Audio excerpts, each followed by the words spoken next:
नमस्कार, आप देख रहे हैं दिल्ली लाइव। मैं हूं आपके साथ कीर्ति हर्ष पिंटल और बुलेटिन का आगाज महत्वपूर्ण खबर के साथ। प्रधानमंत्री नरेंद्र मोदी आज गुजरात की राजधानी गांधीनगर में होने वाले 2 दिवसीय राष्ट्रीय महापौर सम्मेलन का प्रधानमंत्री ने डिजिटल माध्यम से उद्घाटन किया। साथ ही प्रधानमंत्री पीएम शहरी विकास योजना पर आमंत्रित अतिथियों का प्रधानमंत्री ने मार्गदर्शन किया। वहीं बीजेपी सहित शहरी स्थानीय निकायों के 121 महापौर और उप महापौर ने कार्यक्रम में शामिल होकर के प्रधानमंत्री को सुना। जब विकास मानव केंद्रित होता है, जब जीवन को आसान बनाना, ईज ऑफ लिविंग सबसे बड़ी प्राथमिकता होती है, तो सार्थक परिणाम जरूर मिलते हैं। आप सभी इस समय गुजरात में हैं। मैंने भी वहां कई वर्षों तक वहां की जनता की सेवा करने का मुझे मौका मिला। वहां पर मुझे एमएलए बनने का मौका मिला। बाद में लोगों ने मुझे मुख्यमंत्री का भी काम दिया। और जब मेरा लंबा कालखंड गुजरात में गया है और आप सब आज गुजरात में हैं, तो मैं स्वाभाविक कुछ बातें जो उदाहरण दूंगा उसमें थोड़ी गुजरात की चर्चा रहेगी। अब जैसे अर्बन ट्रांसपोर्ट की बात करें तो गुजरात ही था जिसने बीआरटी जैसा प्रयोग सबसे पहले प्रारंभ किया था। आज देश के शहरों में ऐप बेस्ड कैब्स, यानी आप ऐप के द्वारा टैक्सी मंगवाते हैं, तुरंत मिल जाती है।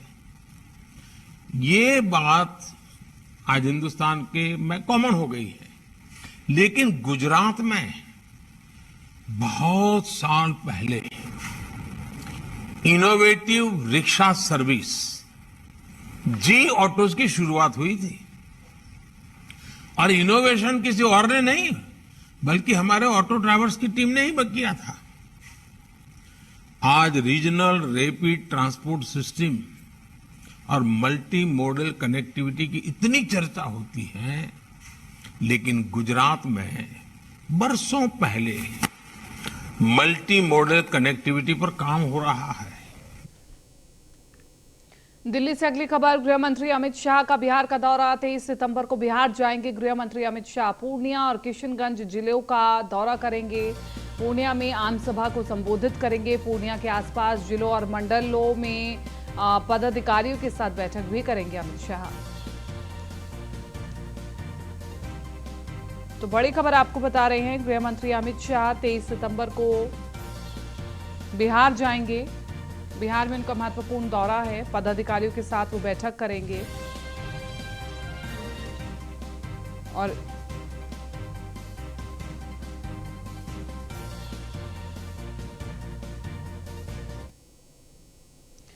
दिल्ली से ही अगली खबर। चुनाव आयोग ने कानून मंत्रालय से मांग की है, राजनीतिक दलों के नगद चंदे की सीमा तय करने की मांग की है। चुनाव आयोग ने कानून मंत्रालय को पत्र लिखकर सिफारिश की है। मुख्य चुनाव आयुक्त राजीव कुमार ने केंद्रीय कानून मंत्री को पत्र लिखा है। ईसी ने नगद चंदे को 20% या अधिकतम 20 करोड़ रुपए तक सीमित करने का प्रस्ताव दिया। और ईसी ने कानून मंत्रालय से जनप्रतिनिधि अधिनियम में संशोधनों की सिफारिश भी की है। तो इस वक्त की बड़ी खबर आपको बता रहे हैं। इलेक्शन कमीशन ने राजनीतिक दलों के नगद चंदे की सीमा को तय करने का फैसला लिया है। चुनाव आयोग ने कानून मंत्रालय से सिफारिश भी की है। दिल्ली के मुख्यमंत्री और आम आदमी पार्टी के संयोजक अरविंद केजरीवाल चुनावी नैया को मजदार देने गुजरात के वडोदरा पहुंचे, जहां विधानसभा चुनाव को लेकर प्रेस वार्ता की और कहा कि पिछले 27 साल से एक पार्टी सत्ता पर काबिज है। भ्रष्टाचार की हद हो चुकी है। इस चुनाव में जनता से बदलाव की अपील करता हूं। केजरीवाल ने आगे कहा कि हम सिर्फ एक बार मौका दीजिए हमें, हम गुजरात की धुंधली तस्वीर को साफ करने आए हैं।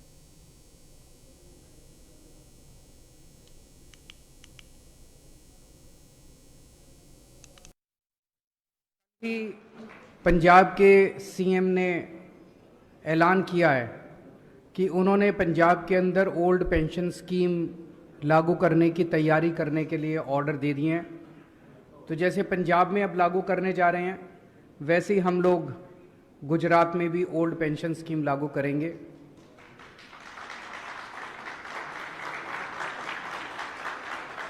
मेरी सभी सरकारी कर्मचारियों से निवेदन है, आप अपना संघर्ष जारी रखिए। अगर ये सरकार कर देती है तो ये सरकार कर दे, अगर नहीं करती है तो 2 महीने के बाद जब सरकार बदलेगी तो हम करेंगे।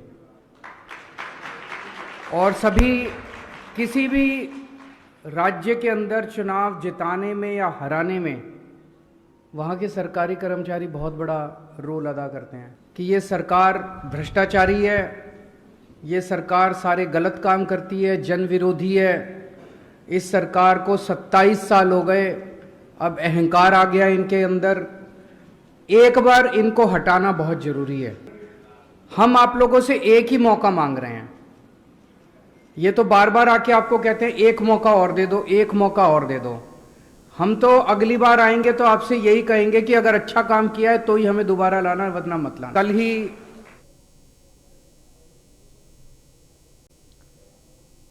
तो मुख्यमंत्री अरविंद केजरीवाल कह रहे हैं कि अगर हम अच्छा कार्य कर रहे हैं तो ही हमें अगली बार मौका देना, अन्यथा हमें मौका ना देना।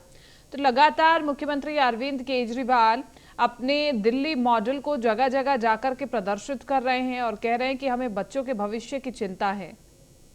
खासतौर पर गुजरात में पैर पसारने की कोशिश आम आदमी पार्टी की।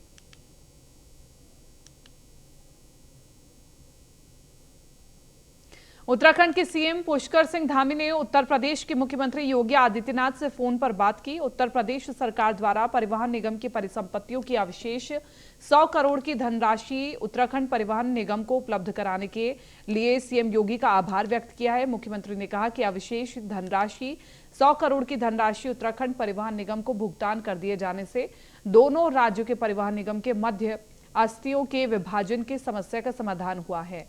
इससे उत्तराखंड परिवहन निगम को अपनी अवस्थापना सुविधाओं के विकास में मदद मिलेगी।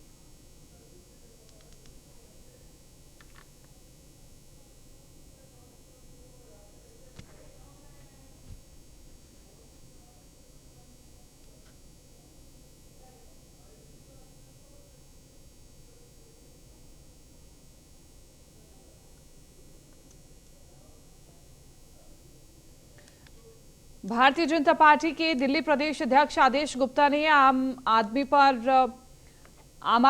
पर आरोप लगाया है और हर क्षेत्र में केजरीवाल सरकार भ्रष्टाचार के रिकॉर्ड बना रही है। अरविंद केजरीवाल सरकार अब दिल्ली में जमीनों पर कब्जा करने में जुटी हुई है। आदेश गुप्ता ने उपराज्यपाल वीके सक्सेना से मांग भी की है कि वे डीडीए की जिन भी जमीनों पर कब्जा किया गया है उन सबकी जांच कराई जाए। इन मामलों को लेकर बीजेपी कल आप विधायक सोमनाथ भारती के आवास के बाहर विरोध प्रदर्शन करेगी।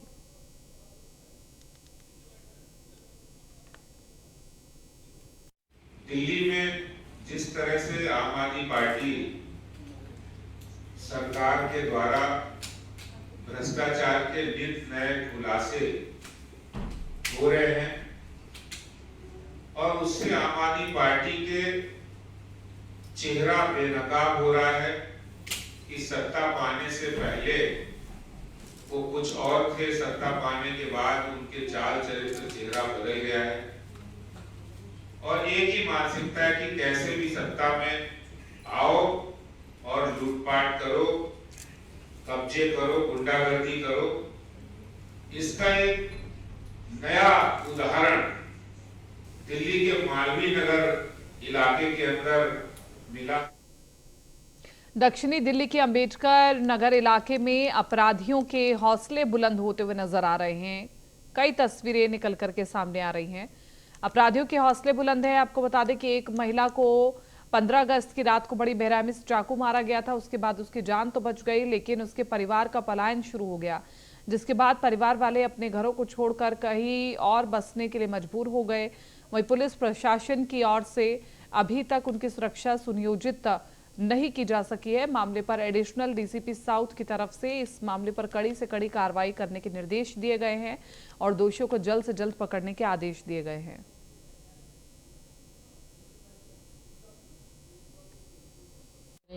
इतना दर्द इतना महसूस हो रहा है कि समझ में नहीं आ रहा है मैं क्या करूं। मैं माइंड डिस्टर्ब होती जाती हो रही उस विषय में। समझ में नहीं आ रहा कि क्या हो रहा है मेरे साथ ये, मतलब कुछ भी समझ में नहीं आ रहा। प्रशासन की तरफ से आपके साथ कोई अभी खड़ा नहीं है? कोई भी खड़ा नहीं है। मेरा इतना कर्जा हो गया है कि मेरे को सोच सोच के हैरान कि कर्जा कैसे उतारे हम जी। कहाँ से लाएंगे पैसा। दवाई दारू नहीं करें, एक दिन की दवाई नहीं खाऊंगा तो मेरा दर्द पूरा दिन स्टार्ट रहता है। मेरा भाई है, मेरे पापा है, बाकी हम सब महिला है। और मेरी भाभी अभी इतनी डर चुकी है, वो इतना ट्रॉमा में है कि मतलब वो नीचे भी नहीं उतरना चाहती है वहाँ से। वो कहती है कि दीदी हम लोग नहीं रह पाएंगे यहाँ पे। तो ये है सर, सॉल्यूशन कुछ नहीं निकला है। बस मैं आप लोगों से हेल्प की उम्मीद करती हूँ कि मेरी बात आगे तक पहुँचाई।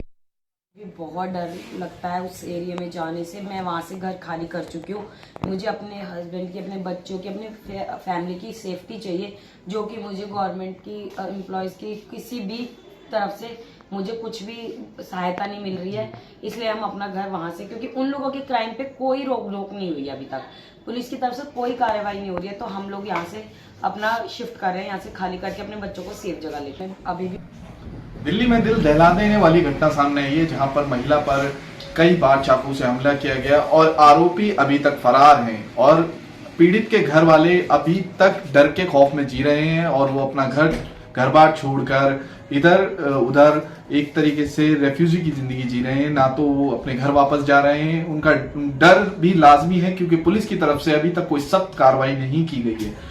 पुलिस की तरफ से सिर्फ खाना पूर्ति की गई है। अभी तक देखने वाली बात यह होगी कि दिल्ली पुलिस इस केस को लेकर कितनी मुस्तैदी दिखाती है और इस केस को कितनी जल्दी सॉल्व करती है, जहां पर आरोपी अभी तक फरार हैं और इस पर कोई कार्रवाई नहीं की गई है। द्वारका की साइबर पुलिस ने सेक्स रैकेट का भंडाफोड़ किया है। मामले में राजस्थान से एक आरोपी को गिरफ्तार किया है। आरोपी अपनी गैंग की लड़कियों से लोगों को अश्लील वीडियो कॉल करता था और फिर ब्लैकमेल करके लाखों रुपए लूटता था। अश्लील वीडियो कॉल के बाद आरोपी अपने आप को पुलिस ऑफिसर बताकर लाखों रुपयों की मांग करता था। द्वारका डीसीपी एवं हर्षवर्धन ने बताया कि साइबर पुलिस स्टेशन में एक मामला दर्ज किया गया था, जिसमें शिकायतकर्ता ने आरोप लगाया था कि उसे एक अज्ञात नंबर से व्हाट्सएप वीडियो कॉल आया था जो कि अश्लील था। शिकायतकर्ता ने कुछ देर तक लड़की से बातचीत की और कॉल बंद कर दी, जिसके बाद शिकायतकर्ता को एक व्यक्ति का फोन आया और उसने अपने आप को पुलिस ऑफिसर बताते हुए बताया कि एक लड़की ने आत्महत्या कर ली है और उसके कॉल लॉग में आपका मोबाइल नंबर मिला है। शिकायतकर्ता को डराकर आरोपी ने लाखों रुपए लूट लिए। पीएस द्वारका जिले में एक केस दर्ज किया गया है regarding cheating and extortion using A modus operandi, जिसमें कि एक कंप्लेनेंट को 1 अगस्त को एक अननोन नंबर से व्हाट्सएप वीडियो कॉल आया। जब उन्होंने व्हाट्सएप वीडियो कॉल को उठाया तो दूसरे एंड पर एक महिला उनको दिखी और एक obscene kind of video call हो रहा था और कुछ देर बाद जो है कंप्लेनेंट ने कॉल को डिस्कनेक्ट कर लिया। इस बीच में जो वो साइबर क्रिमिनल्स थे उन्होंने इस चीज का स्क्रीन रिकॉर्डिंग करके अगर पीएस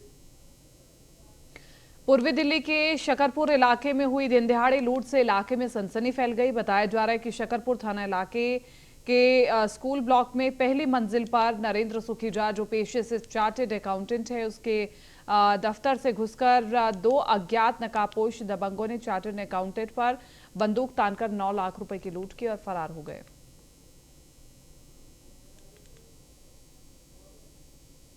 12 बजे के अराउंड हमें एक रॉबरी की पीसीआर कॉल मिली है, जिसमें हमें बताया गया है कि विजेंद्र नाम के एक इंसान है, उन्होंने कॉल की है। इसकी हम इंक्वायरी कर रहे हैं। जो भी फैक्ट्स आएंगे उस इंक्वायरी के बेस पे हम लीगल एक्शन लेंगे और आपको सूचित कर दिया जाएगा। सर कितने क्या लूट है, क्या कुछ मतलब? अभी इंक्वायरी चल रही है, तो जैसे ही फैक्ट्स निकल के आएंगे आपको सारा सूचित कर दिया जाएगा। वही मैं बता रहा हूँ, तो अभी मैं आपको ज़्यादा फैक्ट्स बता नहीं पाऊंगा because inquiry is still going on. अभी 12 बजे के अराउंड चोरी, छीना झपटी और लूटपाट की वारदात को अंजाम देने वाले 2 शातिर बदमाश रोहिणी जिले के बेगमपुर थाना पुलिस के हत्थे चढ़े हैं। पुलिस ने पकड़े गए बदमाशों के कब्जे से लूट की मोबाइल और अपराध में इस्तेमाल एक मोटरसाइकिल भी बरामद की है।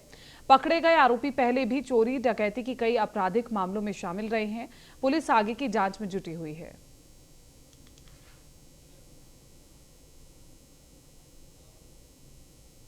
फ्लैट खरीदने से पहले सावधान रहें, कहीं आप जालसाजों के चक्कर में फंसकर अपनी गाड़ी कमाई ना गवा दें। पूर्वी दिल्ली के स्पेशल स्टाफ की टीम ने ऐसे ही एक फ्रॉड को गिरफ्तार किया है जो लोगों को सस्ता फ्लैट खरीदने का लालच देकर उनके साथ ठगी किया करते थे। गिरफ्तार आरोपी ने कई लोगों को चूना लगाकर 1 करोड़ से भी ज्यादा की ठगी कर चुके हैं। डीसीपी प्रियंका कश्यप ने बताया कि गिरफ्तार आरोपी की पहचान दिल्ली से सटे नोएडा एक्सटेंशन निवासी 45 वर्षीय विशाल कौशिक के तौर पर हुई है। उसे दिल्ली से सटे गाजियाबाद के इंदिरापुरम से गिरफ्तार किया गया है, जहां वो अपनी पहचान बदलकर रह रहा था।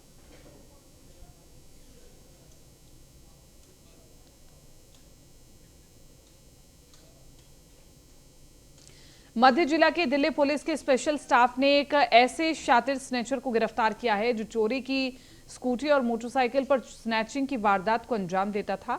इसका नाम प्रियांशु है और अब तक सैकड़ों स्नैचिंग की वारदात को अंजाम दे चुका है। ये बदमाश इतना शातिर है कि पुलिस की पकड़ में ना आ पाए, इसके चलते ये स्नैचिंग की वारदात को अंजाम देने वाले पहले स्कूटी या मोटरसाइकिल से चोरी करता और फिर उससे स्नैचिंग की वारदात को अंजाम देकर ये चोरी की स्कूटी या बाइक सुनसान जगह खड़ी कर देता था और फिर अगली वारदात करने से पहले फिर कोई और स्कूटी या मोटरसाइकिल चोरी करता और फिर उससे उस वारदात को अंजाम देकर उससे कहीं भी सुनसान जगह खड़ी कर देता था।